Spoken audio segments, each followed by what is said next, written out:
Hello students, एजी solution classes में आपका स्वागत है। तो आज एक सूचना इम्पोर्टेंट इन्फॉर्मेशन देने के लिए आया हूं। और आज आपको जो ये वीडियो जो है वो 11th क्लास के बच्चों के लिए है। जैसे कि बहुत सारे सभी बच्चे अभी क्लास 10th पास करके 11th में गए हैं, तो उनके लिए बहुत ही महत्वपूर्ण ये वीडियो होने जा रहा है। अंतिम तक ठीक से देखें, आप समझें बात को और फिर अपना जो स्टडी है आगे बढ़ाएं। तो आज हम जो बात करेंगे वो सिलेबस के ऊपर, 11th के सिलेबस के ऊपर और उसका क्या इम्पोर्टेंट है। तो सबसे पहले जो आपको समझना है कि 11th में दो किताब आते हैं, एक पार्ट 1 होता है, एक पार्ट 2, पार्ट 1 और पार्ट 2, और दोनों मिला के आपका 14 चैप्टर्स है। कितने चैप्टर है? 14 चैप्टर, 14 चैप्टर आपको पढ़ने हैं। तो आप समझ सकते हैं कि फर्स्ट बुक जो है आपका, दिखा दें, ये वाला है। ये आपका पहला किताब है, पार्ट 1 है ना। यहाँ पे होगा लिखा हुआ, देख सकते हैं यहाँ पे क्या है, पार्ट 1। इसमें टोटल आपका 14 चैप्टर है। कितने चैप्टर हैं? 14 चैप्टर है। और दूसरा जो बुक आता है आपका, वो है आपका ये वाला। यहाँ पे आप देख सकते हैं पार्ट 2 होगा। यहाँ पे क्या लिखा हुआ है? पार्ट 2। और ये दोनों ही किसका है? 11th का है, क्लास 11th। यहाँ भी देख सकते हैं ये क्या है आपका? Class 11th। समझ में आ रहा है? तो एक चीज़ तो पता चल गया कि 11th में 2 किताब आते हैं, है ना। अब ये सूचना इसलिए देना पड़ रहा है हमको क्योंकि बहुत सारे ऐसे स्टूडेंट होते हैं जो किताब खरीदते ही नहीं है। उनको पता ही नहीं होता है हमें पढ़ना क्या है, कितने चैप्टर्स होते हैं, क्या क्या सीखना है और कौन सा चैप्टर कहाँ पे काम आने वाला है फिर आगे। क्योंकि साइंस जो है एक दूसरे से कनेक्टेड होता है, एक दूसरे के रिलेटेड होता है। जैसे आप केमिस्ट्री पढ़ रहे हैं तो एक चैप्टर दूसरे से क्या करता है, मतलब अटैच रहता है, जुड़ा हुआ रहता है, उसमें कनेक्शन होता है। इसलिए हमेशा हमें सिलेबस वाइज पढ़ना बहुत ज़रूरी है यदि आपको कंप्लीट नॉलेज चाहिए तब। ऐसे भी तो आपको पता है केमिस्ट्री तो ऐसे ही माना जाता है कि बकवास सब्जेक्ट होता है, या फिर मतलब लेंदी होता है, कठिन होता है, समझ में नहीं आता है, बहुत सारे शिकायतें आते हैं। तो इसका रीज़न केमिस्ट्री नहीं है, इसका रीज़न हम लोग हैं, आप हैं, जो कि हम समझना नहीं चाहते हैं इसको। तो समझ में वही चीज़ आएगा आपको जिससे आपको प्यार हो जाए। अरे भाई, जो चीज़ आपको समझ में नहीं है उससे प्यार कर लें, खुद समझ में आएगा। क्योंकि दूरी, जितना दूर भागेंगे उतना फिर दिक्कत है। दूर भागना नहीं है, हमें अपने सब्जेक्ट से क्या होना चाहिए? प्यार होना चाहिए, लगाव होना चाहिए। और लगाव होने के लिए आपको थोड़ा सा टाइम देना जरूरी है। जैसे कि आजकल नहीं कहा जाता है, आजकल कहा जाता है कि मान ली गर्लफ्रेंड है आपकी, तो जितना ज़्यादा टाइम दोगे उतने आपके पास रहेंगे, नहीं तो टाइम नहीं देने के बाद क्या होता है? भाग जाती है। तो इस तरह की बातें हैं। ठीक उसी प्रकार आप अपने किताब को ही जो भी मानना है, GF BF जो मानना है मान लें, और उससे जुड़े रहें। इससे फ़ायदा ये होगा कि यदि जितना ज़्यादा अटैचमेंट होगा उतना ज़्यादा क्या होगा? आपका प्यार हो जाएगा। उसके बाद आप छोड़ेंगे नहीं। आपका सब कुछ अभी यही है। तो कहने का अर्थ हुआ कि हमें जुड़े रहना पड़ेगा, क्योंकि एक दिन पढ़ के कुछ होने वाला नहीं है। और आपको यदि पढ़ना है तो रोज़ रोज़ समझना है तो आपको कोशिश करना पड़ेगा, बार बार, अगेन एंड अगेन। क्या करना पड़ेगा? Try again. चीज़ें को ढूंढना पड़ता है। तो देखिए, यहाँ मेरा मेन मकसद जो है बताने का वो है आपका कि चैप्टर वाइज हमें पढ़ना चाहिए। क्योंकि सब का यूज जो है, जैसे 11th यदि आपका क्लियर है, 11th आपका बहुत ही ज़्यादा क्लियर है, तो सेकेंड ईयर में थोड़ा भी टेंशन लेने की ज़रूरत नहीं है। हर एक बात एक बार में समझ में आ जाएगा। और यदि 11th आपका चौपट है तो फिर आपका 12th भी क्या हो जाएगा? चौपट हो जाएगा। क्योंकि आप एक समय में 2 सिलेबस को लेकर नहीं चल सकते, 11 12 एक साथ लेके चल नहीं सकते। नहीं तो फिर हमें 2 साल क्यों मिला है? हमें 2 साल जो मिला है क्या के लिए? और यदि हम और बहुत सारे सब्जेक्ट्स होते हैं, सबको देखना पड़ता है। इसीलिए जिस चीज़ को जहाँ पढ़ना है वहीं पे पढ़ लेना चाहिए, फिर दिक्कत नहीं होता। तो चलिए आपको अभी हम फर्स्ट मतलब पार्ट 1 का सिलेबस लिखवाते हैं। पार्ट 1 का सिलेबस लिखाते हैं। जैसे कि आप देख सकते हैं इसमें फर्स्ट चैप्टर का नाम है, आपको यदि नज़र आए तो ठीक से देखिए, क्या है? Some basic concept of chemistry, unit 1। फिर दूसरा आता है स्ट्रक्चर ऑफ एटम। दूसरा क्या आता है आपका? Structure of atom. तो इस तरह से बात आगे बढ़ती है। दूसरा चैप्टर देख सकते हैं, ये क्या है आपका? Structure of atom. फिर आगे बढ़ेंगे 3 नंबर, तो वो है आपका classification of elements and periodicity in properties, ये वाला है। इसी को हम लोग क्या बोलते हैं? पीरियोडिक टेबल भी बोलते हैं। क्या बोलते हैं बच्चे? पीरियोडिक टेबल भी बोलते हैं। जैसे कि यहाँ पे देखिए क्या लिखा हुआ है, classification of elements and periodicity in properties. इसको हम शॉर्ट में क्या बोलते हैं? मतलब पीरियोडिक टेबल। तो इस तरह से बातें आगे बढ़ती है। और फर्स्ट बुक है, बहुत ही ज़्यादा इंपॉर्टेंट है सेकेंड ईयर के लिए। सेकेंड ईयर के जब चैप्टर्स पढ़ेंगे तो ये किताब आपको बहुत ज़्यादा हेल्प करेगा। सबसे ज़्यादा यदि कोई हेल्प करेगा तो ये करेगा। दूसरी बात है, जब कोई भी कंपटीशन एग्जाम देंगे आप, तो वहाँ पे जीएस रहेगा, जनरल साइंस, वहाँ पे आपको हेल्प करेगा। कहने का मतलब 11th यदि मजबूत हो गया, स्ट्रॉन्ग कर लिए, ठीक से समझ गए, तो आगे आपको सोचने की ज़रूरत नहीं है। तो चलिए आपको लिखवा देते हैं। तो जिनके पास बुक नहीं है बच्चे, वो लोग क्या कर सकते हैं? लिख सकते हैं। तो अभी तो सभी जगह ऑनलाइन क्लास चल रहा है, आपको पता ही है। तो सिचुएशन के आधार पे हमें ढलना भी चाहिए। बहुत बच्चे तो ये भी सोच रहे होंगे 11th क्या पढ़ेंगे, डायरेक्ट 12th में जाएंगे पढ़ेंगे। नहीं, आपके लिए फिर क्या हो जाएगा? एक तरह का बोझ बन जाएगा 12th। यदि 11th नहीं पढ़ते हैं तो 12th क्या बन जाएगा? बोझ बन जाएगा। अब देखिए, तो अभी देखेंगे हम लोग 11th, है ना? क्या है आपका? 11th class. और ये आपका क्या है? केमिस्ट्री के बारे में बात हो रही है। किसके बारे में? केमिस्ट्री के बारे में, रसायन शास्त्र इसको बोलते हैं। किसके बारे में बात कर रहे हैं हम लोग? केमिस्ट्री के बारे में बोल रहे हैं। तो फर्स्ट जो किताब आता है, फर्स्ट जो आपका चैप्टर है, यूनिट 1, क्या बोल सकते हैं? यूनिट 1 जो है वो है, टोटल 14 चैप्टर है। 7 आपको बताया इसमें है, 7 चैप्टर इसमें है, और 7 चैप्टर फिर ये सेकेंड बुक इसमें है। 7 कितना हो गया आपका? 14। अब देखिए, ये 11th है, और अभी जो आप लिख रहे हैं किसके बारे में? Part first. तो पहला नाम है बच्चे some basic concept of chemistry. ये पहला चैप्टर है, some basic concept of chemistry. अब इसमें जो सीखेंगे आप, सबसे जो इंपॉर्टेंट चीज़ है मोल कॉन्सेप्ट, जहाँ पे molarity, molality, mole fraction, normality, significant number, scientific notation, ये सारी बात यहाँ पे, यहाँ तक कि सब्सट्रैक्शन, एडिशन, मल्टीप्लिकेशन, डिवीजन, ये सारी बात यहाँ पे सीखेंगे। तो एक इंपेरिकल फार्मूला होता है, मॉलिकुलर फार्मूला होता है, ये सारी बात कहाँ पे सीखेंगे? यहाँ पे सीखेंगे। Percentage of mass by mass, percentage of volume by volume, percentage of mass by volume, ये सारी बात यहाँ पे सीखेंगे। कहाँ पे? Some basic concept of chemistry. मतलब ये शुरू में लिख दिया बेसिक, कहने का मतलब ये कहीं भी हेल्प कर सकता है। जैसे सेकेंड ईयर का, आप सेकेंड ईयर का जो है फर्स्ट बुक में सॉल्यूशन चैप्टर जब पढ़िएगा तो वहाँ पे ये बहुत ज़्यादा हेल्प करेगा, ये मोल कॉन्सेप्ट, ठीक है। दूसरा जो चैप्टर है आपका स्ट्रक्चर ऑफ एटम, परमाणु की संरचना, इसको क्या बोलते हैं? परमाणु की संरचना। अब ये चैप्टर में जो आप सीखेंगे क्वांटम नंबर सीखेंगे। पहले तो सीखेंगे एटम क्या है, एटॉमिक नंबर क्या है, एटॉमिक वेट क्या है, जो कि आपको पता है। इसी में इलेक्ट्रॉनिक कन्फिग्रेशन वगैरह सीखना है।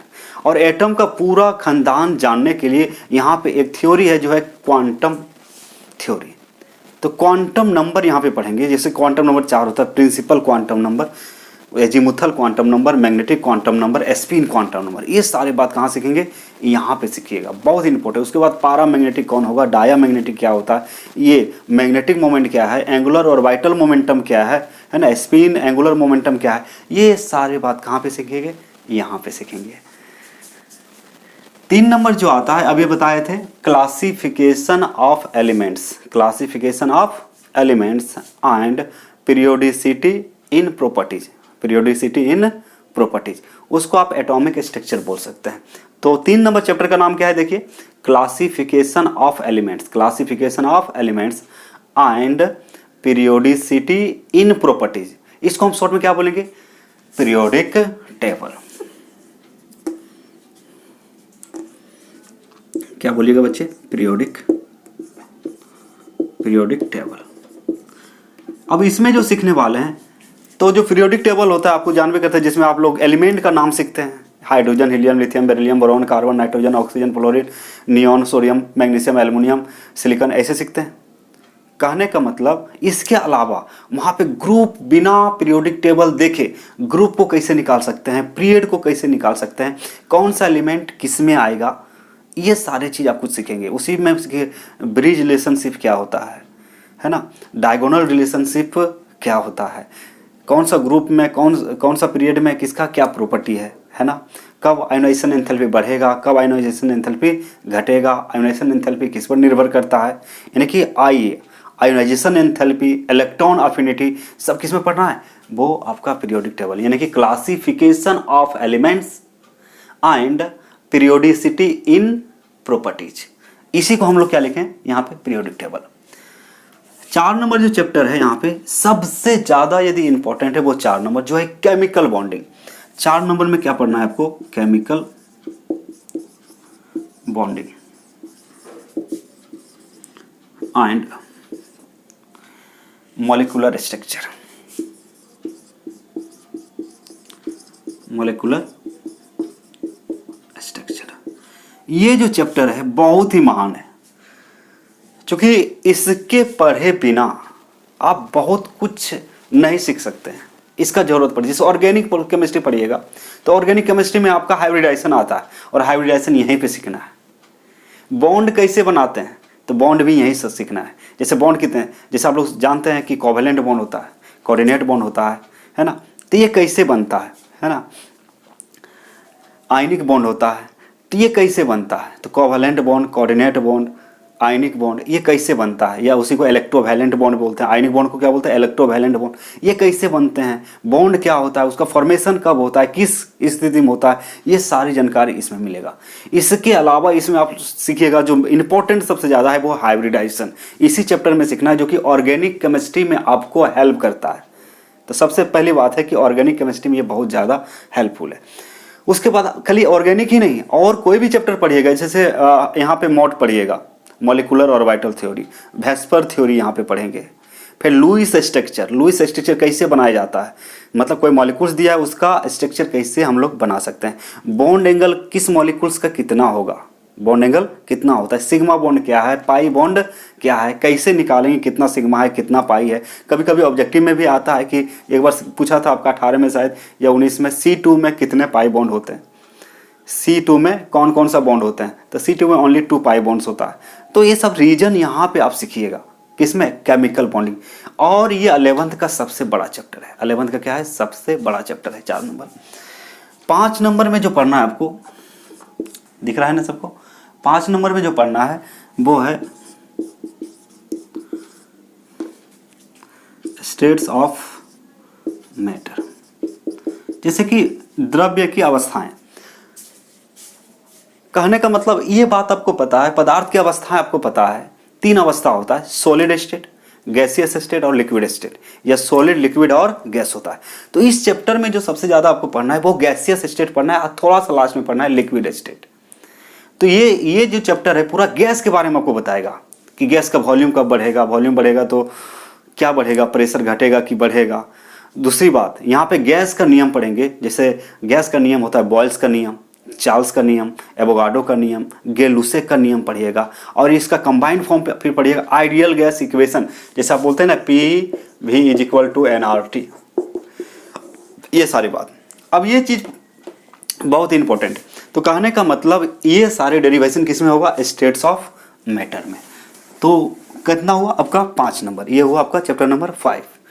6 नंबर जो है आपका, 6 में जो आपको पढ़ना है वो है थर्मोडायनेमिक्स। थर्मोडायनेमिक्स क्या नाम है इसका, थर्मोडायनेमिक्स। ये थर्मोडायनेमिक्स का मतलब होता है उष्मागतिकी। क्या होता है बच्चे, उष्मागतिकी। यहाँ पे आप सीखेंगे सिस्टम क्या होता है, सिस्टम कितने प्रकार के होते हैं, जैसे ओपन सिस्टम है कि क्लोज सिस्टम है, आइडियाबैटिक है, आइसोलेटेड है। तो ये सब सीखिएगा, आइसोलेटेड सिस्टम क्या होता है, आइडियाबैटिक सिस्टम क्या होता है, ओपन सिस्टम क्या होता है, क्लोज सिस्टम क्या होता है, यूनिवर्स क्या है ना, और कब एनर्जी मतलब कहाँ से कहाँ ट्रांसफ़र होगा, मतलब यहाँ पे हीट का ट्रांसफ़र के बारे में पढ़ेंगे, गिब्ज ऊर्जा क्या होता है, ये सारे बात कहाँ पे पढ़िएगा, थर्मोडायनेमिक्स में। कहाँ पढ़िएगा, thermodynamics. First law of thermodynamics पढ़ना, ये फिजिक्स में भी आता है, वहाँ भी आपको हेल्प मिलेगा। तो ये कितना नंबर है, फर्स्ट पार्ट 1 का 6 नंबर चैप्टर। और लास्ट चैप्टर जो यहाँ पे है बच्चे, वो है आपका इक्विलिब्रियम।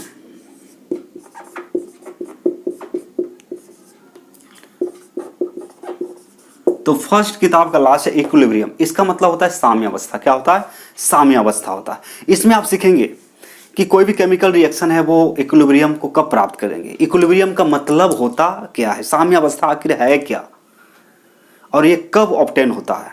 अब इसका उपयोग जैसे आप पढ़िएगा मतलब इलेक्ट्रोकेमिस्ट्री, तो इलेक्ट्रोकेमिस्ट्री में इसका यूज है थोड़ा सा, केमिकल काइनेटिक्स पढ़िएगा तो वहाँ पे इसका यूज है इक्विलिब्रियम का। यहाँ पे एसिड क्या होता है, बेस क्या होता है, ये सारे बात यहाँ पे सीखेंगे, एसिड क्या है, बेस क्या है, ये टोटल चीज़ यहाँ पे आप सीखिएगा। फिर आपका पीएच वैल्यू, पीएच वैल्यू कैसे निकाला जाता है। पीएच वैल्यू जो है किसी पदार्थ का पीएच मान, जैसे आपको जानते हैं कि यदि पीएच वैल्यू 7 आया तो न्यूट्रल कहा जाता है, 7 से नीचे है तो उसको एसिड बोलते हैं, 7 से ज़्यादा है तो उसको क्या बोलते हैं, बेस बोलते हैं। तो ये निकाला कैसे जाता है, जैसे पानी का, वाटर का पीएच वैल्यू कितना होता है 7, तो ये 7 आया कैसे, इसका कैलकुलेशन यहाँ पे सीखिएगा इक्विलिब्रियम में। कहाँ सीखिएगा, इक्विलिब्रियम में। और फिर यहाँ पे आयनिक इक्विलिब्रियम क्या होता है, आयनिक इक्विलिब्रियम क्या होता है, ये सारे बात यहाँ पे सीखेंगे। पहले तो मीनिंग जानेंगे आप कि इक्विलिब्रियम मतलब होता क्या है। एक वर्ड से एक चैप्टर बना है, थर्मोडायनेमिक्स एक शब्द है जिसका मतलब उष्मागतिकी है। अब इसका उपयोग बहुत जगह होता है, जितने भी आपका मैकेनिकल वर्क, जिसने गाड़ी का जो इंजन वगैरह काम करता है उसमें ट्रांसमिशन जो हीट का होता है, वो सारी चीज़ आपको कहाँ पढ़ना है, थर्मोडायनेमिक्स। कोई बच्चे इंजीनियरिंग करेंगे तो वहाँ भी एक चैप्टर आएगा थर्मोडायनेमिक्स, एक सेमेस्टर में आपको थर्मोडायनेमिक्स रहेगा, है ना। उसको हम लोग टीडी भी बोलते हैं, शॉर्ट में क्या बोलते हैं, थर्मोडायनेमिक्स को टीडी। टीडी का मतलब थर्मोडायनेमिक्स। पी ना का एक बुक आता है, इस पर एक किताब ही बना है थर्मोडायनेमिक्स पर, ठीक है। तो ये था आपका फर्स्ट पार्ट 1 यानी कि फर्स्ट पार्ट, मतलब बुक नंबर 1 में जो है आप देख सकते हैं ये पूरा सिलेबस आप इसमें मिल जाएगा। ये थोड़ा मोटा भी, भारी भरकम है, तो टेंशन नहीं लेना है मोटा से, ठीक है। बाकी काम में तो आपको असर नहीं पड़ता है ना। ऐसे आपको मूवी देखने बोलेंगे तो आप 2-4-10 को एक दिन में देख लेंगे, लेकिन आपको यदि इसी को पढ़ने बोला जाए तो कतराते हैं, है ना। आज के बच्चे बहुत तेज हो गए। तो कहने का मतलब है ये क्या है आपका, ये आपका सिलेबस है। आप इसको क्या कर सकते हैं, नोट डाउन कर सकते हैं, आप लिख सकते हैं। जिनके पास किताब फिलहाल नहीं है तो आप क्या कर सकते हैं, लिख सकते हैं, और हो सकता है डिस्क्रिप्शन में भी भेज दें, लेकिन फिलहाल आप लिख सकते हैं, इसको कोई दिक्कत नहीं है।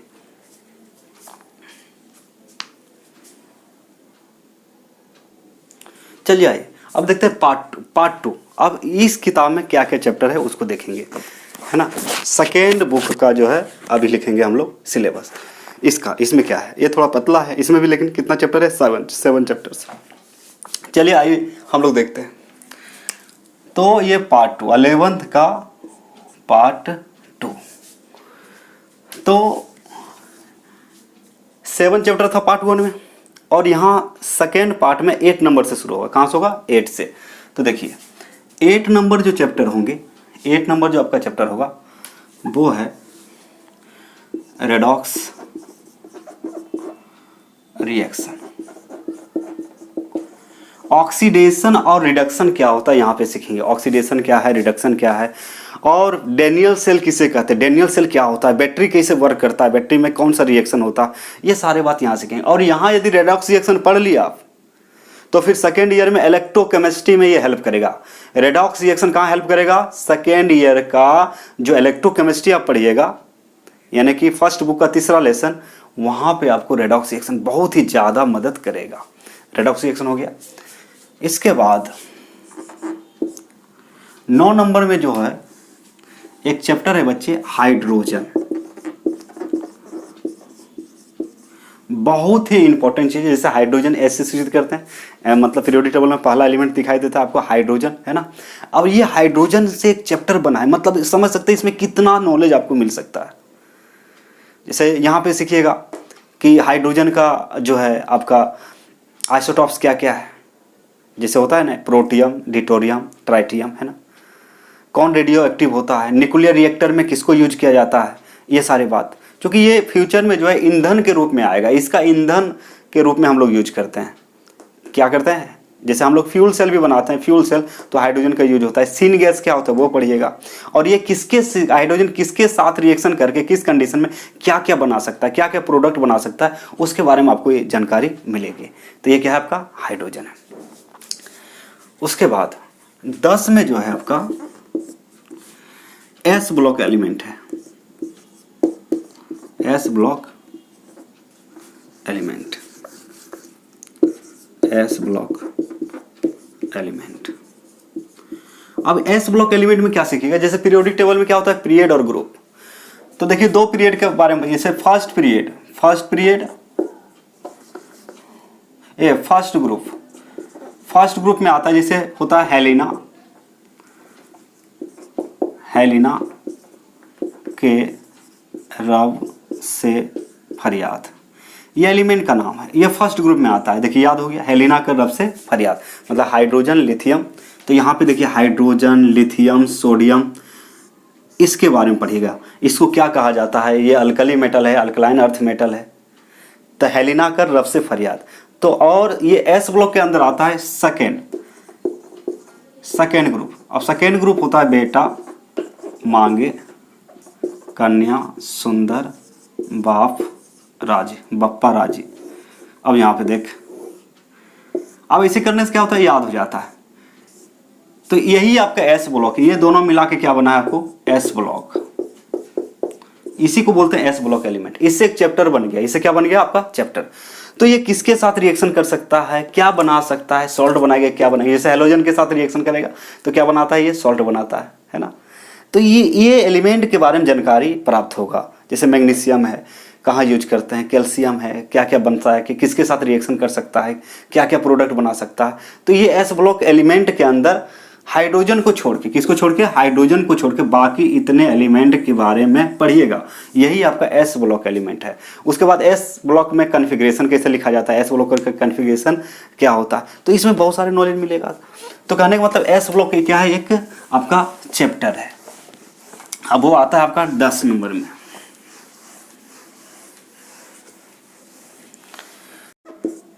Some P block element, some P block elements. यहां पे सम लगा दिया है, यानी कि पी ब्लॉक के कुछ तत्व, पी ब्लॉक के कुछ तत्व।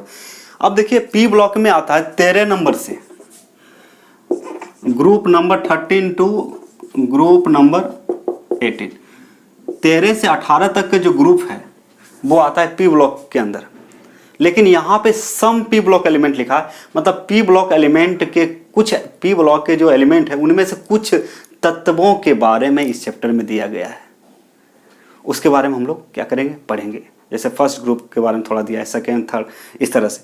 तो 13 से लेकर 18 तक क्या होता है आपका पी ब्लॉक होता है। क्या होता है आपका पी ब्लॉक। तो यहाँ से एक चैप्टर बना है। अब देखिए ये चैप्टर यदि आप पढ़ लेते हैं तो सेकेंड ईयर में भी आता है 7 नंबर चैप्टर में पी ब्लॉक एलिमेंट। तो वहाँ जो है बाकी जो बचेगा वहाँ पर, तो कहने का मतलब यहाँ पे जो है यदि यहाँ पे आप पढ़ लिए तो वहाँ और आसान हो जाएगा, चीज़ को समझना क्या हो जाएगा, आसान।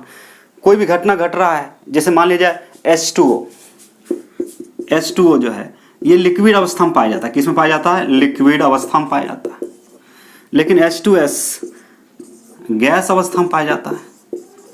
क्यों, क्या कारण है, तो इस तरह का जवाब कहाँ मिलेगा? पी ब्लॉक एलिमेंट में। जैसे H2O जो है लिक्विड अवस्था में पाया जाता है, नॉर्मल टेम्परेचर प्रेशर में, सामान्य ताप दाब में, जैसे पानी हम लोग पीते हैं क्या होता है? लिक्विड अवस्था।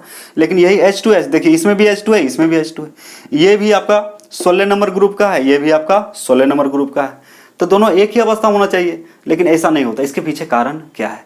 तो ये सारी बात यहाँ पे सीखेंगे। तो ये है आपका पी ब्लॉक एलिमेंट। तो पी ब्लॉक एलिमेंट कहाँ से कहाँ? 13 से 18 तक। फिर कॉन्फ़िगरेशन सीखेंगे, पी ब्लॉक एलिमेंट का कॉन्फ़िगरेशन क्या होता है, वो तो आपको पीरियोडिक टेबल में बताया जाएगा। तो कितना इंपॉर्टेंट है, और आपको पता होना चाहिए सेकेंड ईयर में जो है पी ब्लॉक एलिमेंट से 8 नंबर पूछा जाता है। कितना पूछा जाता है? ऑब्जेक्टिव 2 नंबर 5 नंबर मिला कितना होता है? 8 नंबर होता है। समझ में आ रहा है? जैसे कभी कभी देता है मैन्युफैक्चरिंग ऑफ अमोनिया, अमोनिया का मैन्युफैक्चरिंग कैसे किया जाता है? 5 नंबर। सल्फ्यूरिक अम्ल H2SO4, सल्फ्यूरिक अम्ल का उत्पादन कैसे किया जाता है? ये भी क्या रहता है? 5 नंबर रहता है। तो कहने में नंबर उठाना बहुत आसान होता है। यदि 11th आप ठीक से पढ़ लेंगे तो 12th में कोई दिक्कत नहीं है। तो सम पी ब्लॉक एलिमेंट्स। और लास्ट ये 12 नंबर में जो आता है बच्चे, 12 नंबर में आता है ऑर्गेनिक केमिस्ट्री। Organic chemistry. अब देखिए ये सेकेंड बुक का पार्ट 2 का 12 नंबर चैप्टर, एक छोटा सा चैप्टर है जिसमें आप नेमिंग सीखिएगा। क्या सीखिएगा? नाम लिखने।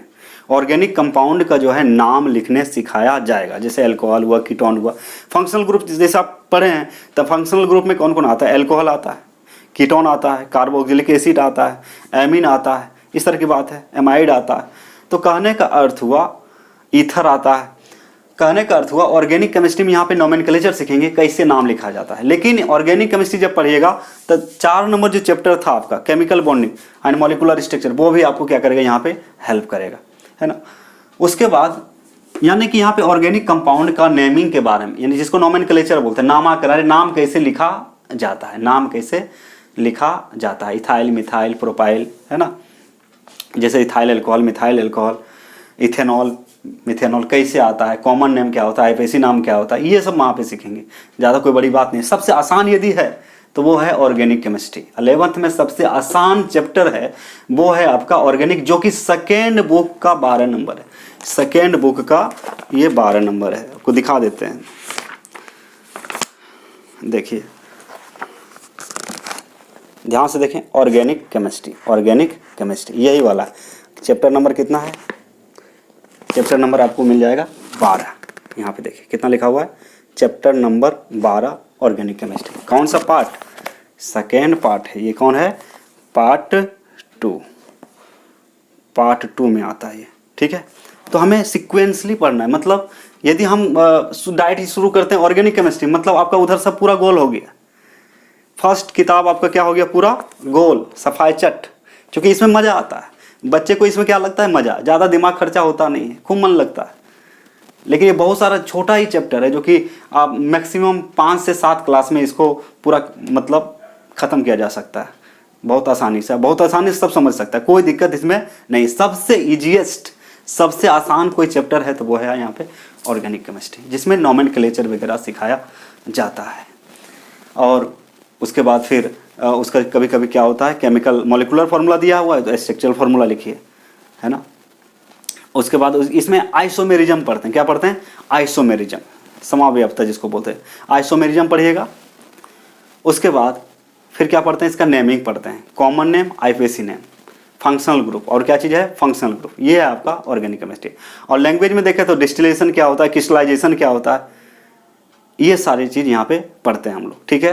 कितने नंबर में आता है? 12 नंबर। सेकेंड बुक का 12वां चैप्टर है जो कि सबसे आसान है। इसलिए हम मतलब बहुत सारे लोग जो है यही स्टार्ट करता है, शुरू करता है, उतना छोड़ के कहाँ से चल जाता है? यहाँ पे ऑर्गेनिक में चला जाता है। इसलिए आँख खोली, समझने की कोशिश कीजिए आपको कहाँ से पढ़ना है।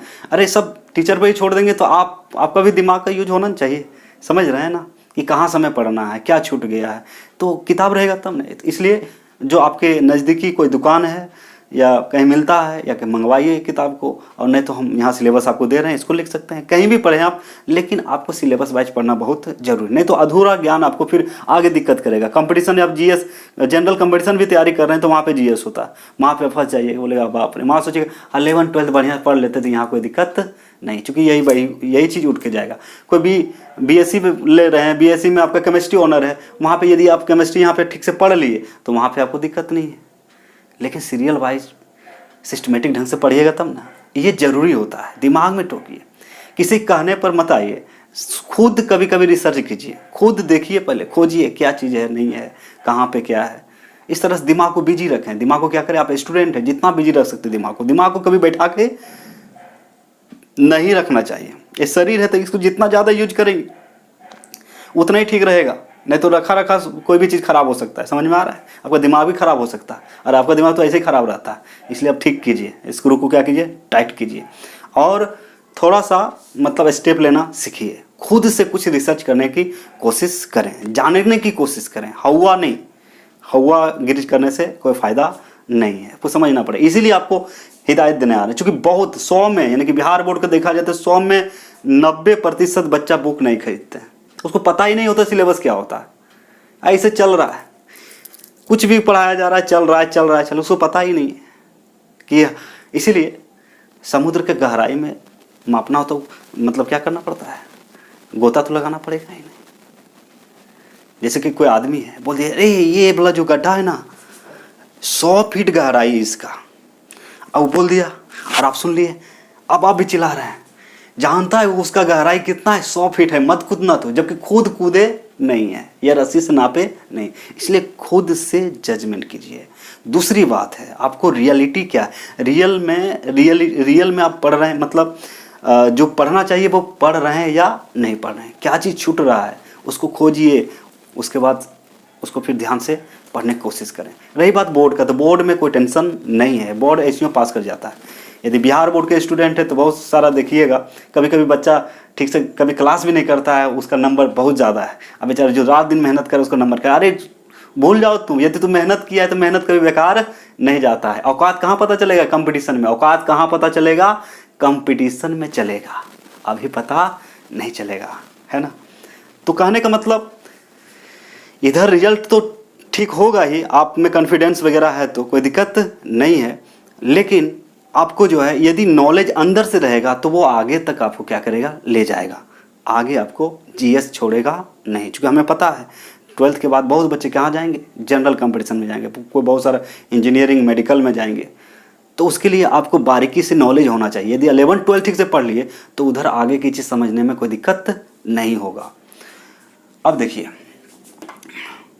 13 नंबर, 13 में आता है बच्चे हाइड्रोकार्बन। इसी में पढ़ते हैं आप लोग एल्केन। एल्केन क्या होता है, एल्किन क्या है, एल्काइन क्या है, ये 13 नंबर में पढ़ना आपको। एल्केन एल्किल, एल्किल ग्रुप क्या है, इसको एल्काइल ग्रुप भी पढ़ते हैं आप लोग। समझ में आ रहा है, ये सारी चीज़ पढ़िएगा। यहाँ भी नोमेनक्लेचर है, लेकिन यहाँ पे किसका है, सिर्फ हाइड्रोकार्बन। किसका है, हाइड्रोजन। मतलब यहाँ पे वैसे कंपाउंड के बारे में पढ़ेंगे जो हाइड्रोजन और कार्बन से बना हुआ है। जैसे एल्केन का आपको पता है, क्या पढ़िएगा, आप लोग को पता होगा CnH2n+2। इसमें क्या है, Cn और H2n। एल्काइन में क्या है, CnH2n-2। इसका क्या है, CnH2n+1। इस तरह की बातें यहाँ पे सीखिए। ये कहाँ है, 13 नंबर में दिया है। तो याद रखिएगा सिलेबस लास्ट में कौन सा चैप्टर देता है जो आसान होता है, जो बच्चा मान लिया जाए यदि टाइम के अभाव में मास्टर नहीं पढ़ा पाया या नए बच्चा नहीं पढ़ा तो खुद से भी पढ़ के समझ सकता है, खुद से भी पढ़ के समझ सकता है। तो सबसे लास्ट में जो चैप्टर दिया जाता है वो सेल्फ खुद से भी पढ़ा जा सकता है। यदि पढ़ने वाला बच्चा रहेगा खुद से भी पढ़ सकता है। इसीलिए सबसे हार्ड वाला सिलेबस जो होता है वो शुरू में होता है। जैसे सबसे खतरनाक जो सिलेबस है इसका है, पहला किताब का ये वाला है, पूरा कॉन्सेप्चुअल है।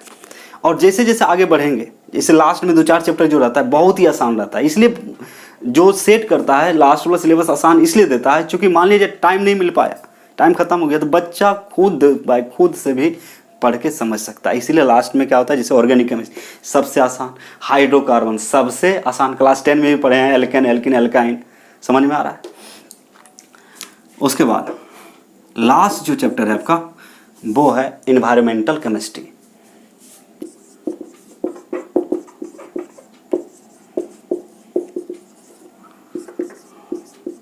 अब देखिए इसको बच्चा, इसमें लैंग्वेज है, इसको लास्ट में क्यों दिया है? अब यदि कोई स्टार्ट करता है इन्वायरमेंटल केमिस्ट्री से, लास्ट से करता है, अरे इसमें कुछ है ही नहीं, इसमें लैंग्वेज है सिर्फ। जैसे कि आपका वायुमंडल कैसे प्रदूषित हो रहा है, मिट्टी का प्रदूषण का कारण क्या है, किससे किससे प्रदूषित होता है, मतलब लैंग्वेज भरा हुआ है। ग्रीन हाउस इफेक्ट क्या है, ग्लोबल वार्मिंग क्या है, ये सारी बातें, एसिड रेन कैसे होता है, ये पूरा लैंग्वेज दिया हुआ है। तो आप खुद समझ सकते, किताब रहेगा तब नहीं देखिएगा कहाँ पे क्या है। इसलिए बोलते हैं किताब रखना बहुत जरूरी है।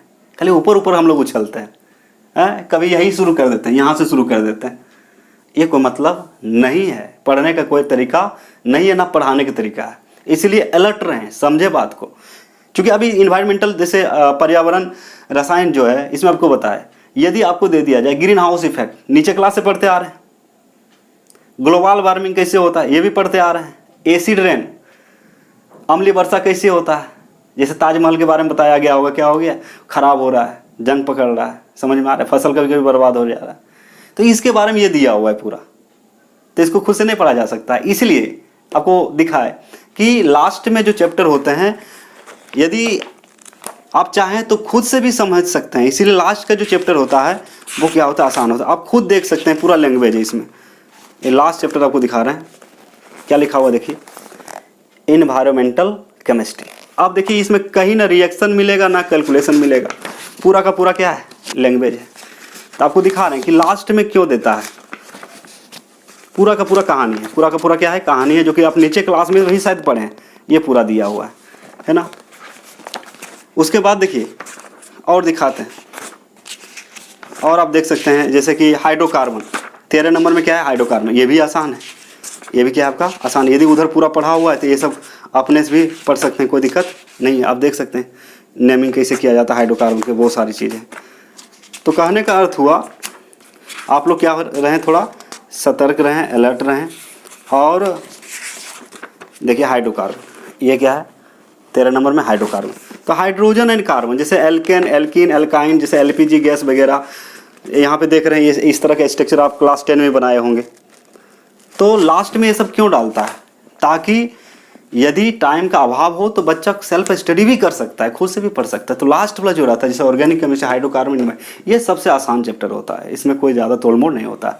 सबसे जो इम्पोर्टेंट और थोड़ा सा कॉन्सेप्चुअल होता है, बिना कॉन्सेप्ट का नहीं चल सकता है, वो है आपका ये फर्स्ट बुक। और सेकेंड बुक में भी कुछ कुछ चैप्टर, जैसे इसमें था रेडॉक्स रिएक्शन वगैरह। तो कहने का अर्थ हुआ आपके पास कितना, 2 किताब आता है 11th का, और सिलेबस आपको सीरियल वाइज लिखा दिया गया है बुक के आधार पे, है ना। इसमें कोई छिड़कानी हम किए नहीं, अपने मन से कुछ किए नहीं है, पूरा जो सिलेबस है बिहार बोर्ड बनाया वही सिलेबस है आपका। तो आराम से क्या करें, ये सिलेबस को नोट कर सकते हैं। नोट करने के बाद और एक नंबर यहाँ पे देते हैं जो कि व्हाट्सअप नंबर है, ये मोबाइल नंबर जो है व्हाट्सअप नंबर है 7439278900 है, ठीक है। इस नंबर पे आप कांटेक्ट कर सकते हैं। जो 11th का बच्चे हैं, तो 11th का बैच कुछ स्टार्ट है, कुछ चालू है, लेकिन जो बच्चे अभी तक ज्वाइन नहीं किए हैं उनके लिए हैं ये नंबर दिए हैं। और इसमें आप क्या कर सकते हैं, मार्कशीट भेज सकते हैं। मार्कशीट भेजने के बाद आपको लिंक ग्रुप में जोड़ के लिंक भेजा जाएगा और आप इसका लाभ उठा सकते हैं। यहाँ पे चैप्टर वाइज आप पढ़ सकते हैं, फुल्ली सिलेबस आप पढ़ सकते हैं। और चैप्टर वाइज सबसे जो इंपॉर्टेंट है कि आपको चैप्टर वाइज, सिलेबस वाइज और चैप्टर वाइज आपको पढ़ाया जाएगा। ऐसा नहीं कि आपको यहाँ से शुरू कर दे, या ये आसान है यहाँ से शुरू कर दें, आप कोई पागल होगा यहाँ से भी स्टार्ट कर देगा। ये पढ़ने को कोई तरीका नहीं, ये टाइम पास है। ये क्या है आपका टाइम पास। टाइम का पास करने से फ़ायदा नहीं, क्योंकि मेन कॉन्सेप्ट तो आपको यहाँ छूट गया है, जो कि सेकेंड ईयर में मदद करेगा आपका पूरा क्या करेगा, हेल्प करेगा। अब यही नहीं रहेगा तो फिर आगे, जैसे पिलर ही ख़त्म है तो आगे छत तो कभी भी उड़ सकता है, हाँ समझ में आ रहा है। तो आपको जो है ये नोटिस जो है आपके भलाई के लिए किया गया है, क्योंकि आप अभी क्लास 10 पास करके आए है ना, और उसके बाद आपके पास उतना आइडिया भी नहीं है, जानकारी भी नहीं थी, तो गाइडलाइन चाहिए ना। तो गाइडलाइन कौन देगा, टीचर ही देगा ना। इसलिए आपको अलर्ट कर दिए कि आप कहीं भी पढ़ें, किताब आपके पास होनी चाहिए। नहीं तो बहुत बार क्या होता है क्लास में जैसे हम पढ़ाते हैं, डायरेक्ट 11th ना पढ़ के मेरे पास आता है, सेकेंड ईयर में आता है। तो सेकेंड ईयर में जब ज्वाइन करता है तो ये सब कम्युनिकेशन गैप हो जाता है, सब कुछ पढ़ा हुआ नहीं रहता है बच्चा को, और डायरेक्ट जब जंप करके आता है सेकेंड ईयर में तो उनको प्रॉब्लम उठाना पड़ जाता है। तो बाद में हम लोग गाली देते हैं कि हमको समझ में नहीं आ रहा है। अरे यार, नहीं समझने का कारण कभी पूछा कि क्यों समझ में नहीं आ रहा है? खुद से कभी पूछे, खुद से पूछे आके हमको समझ में नहीं आ रहा है क्या कारण है? क्योंकि साइंस एक ऐसा चीज़ है, जब तक हम एक दूसरे मतलब सीढ़ी बाय सीढ़ी नहीं चढ़ेंगे, क्योंकि एक दूसरे से कनेक्शन है। मान लीजिए बीच में कनेक्शन छूट गया, एक ही बार यहाँ से शुरू किए तो बीच वाला जो कनेक्शन खत्म हुआ वो आपको समझने में मदद नहीं करेगा, नहीं करेगा, कभी नहीं कर सकता है, और आपको दिक्कत में डाल देगा, इसलिए मरण हो जाता है। कभी कभी देखिए मरियल दी ग्रेट बन के रहता है इस क्लास में बैठा हुआ। जब जो बच्चा 11th में नहीं पढ़ा, डायरेक्ट सेकेंड ईयर में आए, सेकेंड ईयर में कॉन्सेप्ट 11th का बहुत सारा आता है।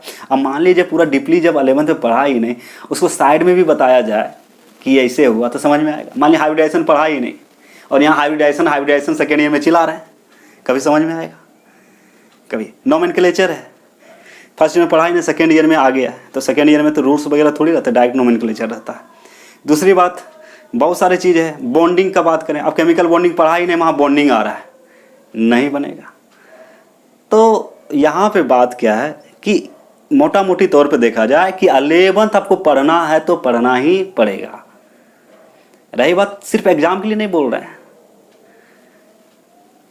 बोर्ड तो ऐसे ही आप निकाल लीजिएगा, कोई दिक्कत नहीं है, हंसते खेलते निकल जाता है। ये बिहार बोर्ड है और यहाँ कॉपी किस तरह से चेक हो रहा है ये भी आपको पता है। बहुत बार तो सब्जेक्टिव चेक भी नहीं हो रहा है, डायरेक्ट नंबर बैठाया जा रहा है, ये भी ध्यान में रखना पड़ेगा, क्योंकि एक महीना में कभी रिजल्ट नहीं आता।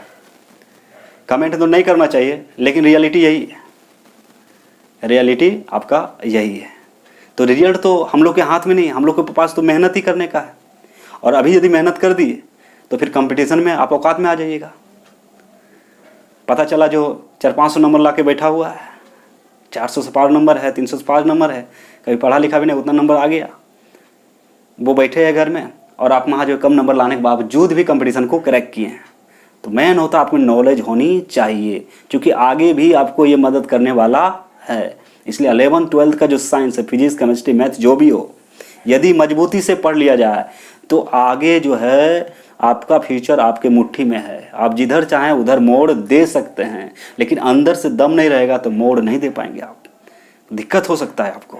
ये गलती आपकी है, क्योंकि आजकल बहुत सारे सुविधाएं मिल चुकी हैं हमें, टाइम पास करने के बहुत सारे सुविधा हैं जिसमें हम टाइम पास कर देते हैं, लेकिन रियल टारगेट क्या है आपका, वहाँ तक हम लोग नहीं पहुँच पाते हैं। ये गलत बात है। इसलिए आपको गाइडलाइन दे रहे हैं, अलर्ट कर रहे हैं, अलर्ट हो जाइए, नहीं तो बाद में पछताने से कुछ फ़ायदा होने वाला नहीं है। बाद पछताए हो तो क्या, जब चिड़िया चुग गई खेत। तो ध्यान में रखेंगे इस बात को और मस्ती से आगे बढ़िए। और जिनको कोई भी इंक्वायरी हो, आप क्या कर सकते हैं, इसमें मैसेज कर सकते हैं अपना मार्कशीट, आपको ग्रुप में जोड़ दें। कोई और इंक्वायरी हो या फिर बात करना हो तो मैसेज करेंगे, इस पर बात भी हो जाएगी, आपको कोई दिक्कत नहीं। ये व्हाट्सअप नंबर है 7439278900, है ना। और आप चैप्टर वाइज पढ़ाई कर सकते हैं, कोई दिक्कत नहीं है। ठीक है बच्चे, तो ठीक है, उम्मीद करते हैं कि आप समझ गए होंगे सिलेबस अपना, कि आपको पढ़ना क्या है, कितने किताब है, पार्ट 1 पार्ट 2, है ना, सब कुछ बता दिया गया इजी वे में। और कहाँ पे क्या यूज होने वाला है सेकेंड ईयर में वो भी बता दिया गया है ना। बीच बीच में कुछ आपको कमेंट कर दिए, हर एक चीज़ में दिक्कत नहीं है। तो अब उम्मीद करते हैं कि आप समझ जब गए ही हैं तो आप बैठने की ज़रूरत नहीं है, आप शुरू कर देना चाहिए। मतलब 11th आपको पढ़ना ही पढ़ना है, समझ में आ रहा है ना। क्योंकि ये क्या करेगा, आपको सपोर्ट करेगा, ये बेस है। ये 12th का क्या है, बेस है, या कंपटीशन जो भी एग्जाम देंगे उसका क्या है, ये बेस है, ज़बरदस्त बेस है। क्वेश्चन भी ज़बरदस्त तरीके से कंपटीशन वगैरह में पूछे जाते हैं, ठीक है। और सेकेंड ईयर को हेल्प करना, सेकेंड ईयर का बैकबोन होता है कौन, फर्स्ट ईयर। तो चलिए, बहुत बार बता चुके हैं कि इसको ज़रूरी है पढ़ना, आप इसको ध्यान देंगे और पढ़ेंगे, ठीक है बच्चे। तो अब जो है अपना वाणी को विराम देते हैं, फिर मिलेंगे लेक्चर में, ठीक है। Thank you.